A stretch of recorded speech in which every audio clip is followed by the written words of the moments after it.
जायकेदार tasty खुशबूदार दाल मेरे तरीके से बनाएंगे ना, यकीन करें गोश्त सब्जी भूल ही जाएंगे। बिस्मिल्लाहिर्रहमानिर्रहीम, अस्सलाम वालेकुम।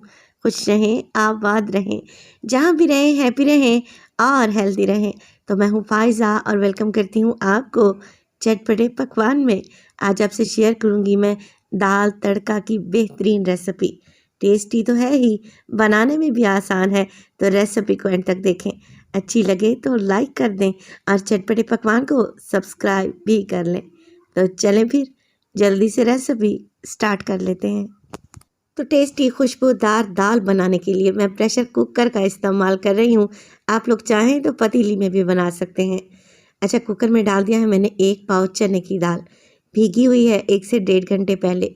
चने की दाल के बेस्ट कॉम्बिनेशन में डालूंगी मैं मूंग की दाल 1/4 कप।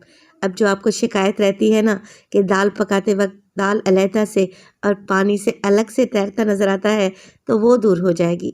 दाल मूंग डालेंगे तो थिक सी दाल बनेगी, निहायत ही टेस्टी, टेक्सचर भी अच्छा आएगा और दाल का जायका भी बढ़ेगा। तो तकरीबन आधा कप आप इसमें मूंग की दाल डाल दें। इसको भी मैंने आधा घंटे भिगो कर रखा हुआ था। चलें जी, इसके अलावा दाल में शामिल कर दें लहसुन के जवे 3 से 4। मेरे पास मोटे वाले थे तो मैंने काट कर डाल दिए हैं। एक छोटा सा प्याज लें और रफली सा काट कर डाल दें। 3 अदर टमाटर लें, उनका टॉप निकाल दें और छिलके समेत ही दाल में ऐड कर दें। तो इस मज़ेदार खुशबूदार सी दाल को मैं तीखा करूँगी हरी मिर्च से। लाल मिर्च का हम इसमें इस्तेमाल नहीं करेंगे। तो 4 से 5 हरी मिर्चें डालें, जिसको आप लोगों ने कट लगा कर डालना है ताकि तीखापन दाल में आए और दाल में बेहतरीन खुशबू आए। नमक डाल देंगे टेस्ट के लिए 1/2 टेबल स्पून और 1 टीस्पून इसमें डालें हल्दी। तो दाल की खुशबू को बढ़ाने के लिए मैं दालचीनी के 2 छोटे छोटे से टुकड़े ऐड कर दूंगी। इसके अलावा डालें इसमें 1 बड़ी इलायची। अच्छा, इसका मुंह खोल कर आप लोगों ने डालना है। 2 तेज़ पत्ते लें और दरमियान में से तोड़ कर डाल दें ताकि अच्छी सी खुशबू आए दाल में। तो बस अब कुछ भी नहीं करना, पानी डाल देना है। तो पानी मैं यहाँ पर 2 गिलास या 4 कप के बराबर ऐड करने लगी हूँ। अच्छा, एक चीज़ जो यहाँ पर मुझसे मिस हो गई या मैं शूट करना भूल गई, मैंने डाला था 2 टेबल स्पून कुकिंग ऑयल। इससे दाल उछल कर बाहर नहीं आएगी, कुकर की लिड ख़राब नहीं होगी। चलें जी, कवर लगा देंगे और 15 मिनट के लिए दाल को पकने के लिए छोड़ दें मीडियम टू लो फ्लेम पे। चना दाल है, इसे पकने में ज़रा सा टाइम लगेगा। 15 मिनट के बाद कुकर का सारा प्रेशर निकाल दें और आप देखेंगे कि सारी चीज़ें अच्छे तरीके से गल चुकी हैं। टमाटर के छिलके उतार लें क्योंकि प्रेशर कुकर में भी ये छिलके नहीं गलेंगे। और अगर आपको मेरी तरह साबित खड़े गरम मसाले पसंद नहीं है तो बस इन्हें भी निकाल दें। इनका काम अब ख़त्म हो चुका है। बस अब कुछ भी नहीं करना, हमने दाल को घोटना है। तो चम्मच की बैग की मदद से आप दाल को घोट लें, इतना कि दाने कुछ साबित रह जाएं और कुछ दाने दाल में अच्छे तरीके से मैश हो जाएं। तो माशाल्लाह से यहाँ पर आप दाल का टेक्सचर चेक करें, कितनी ज़बरदस्त सी गाढ़ी क्रीमी दाल लग रही है। वो मूंग दाल डालने की वजह से है। अब आपको पानी अलहदा और दाल अलहदा से तैरते नज़र नहीं आएंगे। चलें जी, अब बना लेते हैं इसका बेहतरीन खुशबूदार सा तड़का। जिसके लिए ले लिया है मैंने एक फ्राइंग पैन और फ्राइंग पैन में डालूंगी आधा कप के बराबर कुकिंग ऑयल। तो दाल को मज़ीद खुशबूदार बनाने के लिए मैं 4 टेबल स्पून इसमें घी भी डालूंगी। मैं बासमती इस्तेमाल कर रही हूँ। अगर आप लोगों के पास देसी घी है ना, तो फिर क्या ही बात है। दोनों चीज़ें मेल्ट हो जाएं तो इसमें डालें 1/2 टेबल स्पून साबित सफ़ेद ज़ीरा। मिक्स करेंगे और इसमें डालेंगे 1 टीस्पून अदरक और लहसुन का पेस्ट। मिक्स कर लें और अदरक लहसुन को बस इतना ही फ्राई करें कि ये बस हल्का सा गोल्डन हो जाए, अच्छी सी खुशबू आने लगे। भुने हुए अदरक लहसुन की दाल में बड़ी ही प्यारी खुशबू आती है।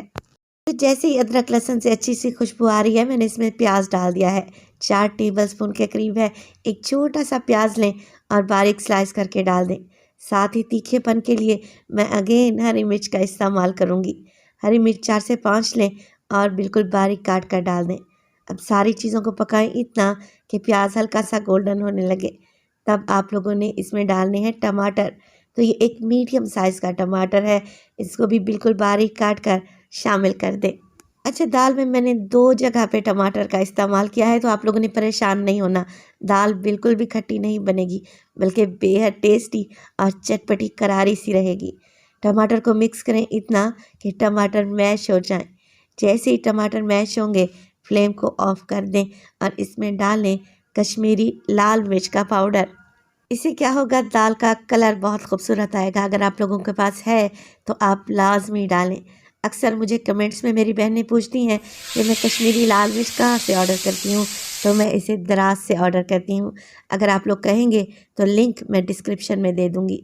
बस जी डाल दें इस पर गरम गरम तड़का और इसके ऊपर डालेंगे हस्बे मामूल ढेर सारा हरा धनिया। मगर रेसिपी अभी यहाँ पर कंप्लीट नहीं हुई। अभी हम दाल को मज़ीद फ्लेवर देंगे, जिसके लिए डालूंगी मैं इसमें 1/4 टीस्पून पिसा हुआ गरम मसाला और 1 टीस्पून इसमें डाल दें चिकन पाउडर।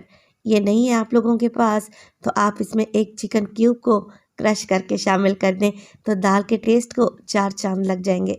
तो बस जी मिक्स करते हुए 3 से 4 मिनट के लिए मज़ीद पका लेंगे, ताकि दाल में ये सारे मिर्च मसाले और तड़के का फ्लेवर वेल कंबाइन हो जाए। फ्लेम को ऑफ कर दें। बेहतरीन सी तड़के वाली दाल एकदम तैयार है। आप इसे रोटी चपाती के साथ खाएं या फिर चावल के साथ, अमेजिंग जायका है। एक दफ़ा तो लाजमी बनाइएगा। आप दाल का टेक्सचर चेक करें, कितनी घुटी घुटी सी और क्रीमी थिक दाल बनी है माशाल्लाह से। मेरे घर में तो दाल चावल बहुत ही पसंद किए जाते हैं, तो मैं इसे सर्व करूँगी ज़ीरा राइस के साथ। आप रोटी चपाती फुल्का या फिर आप इसे पराठे के साथ भी इंजॉय कर सकते हैं। तो रेसिपी बनाएं, इंशाअल्लाह ताला ये आप लोगों को बड़ी ही पसंद आएगी और जो दाल नहीं खाते वो भी आपसे मांग मांग कर खाएंगे। अपना बहुत सारा ख्याल रखिएगा। फ़ाइज़ा को अपनी दुआओं में याद रखिएगा। मुझे दीजिए इजाज़त। टिल देन अल्लाह निगहबान।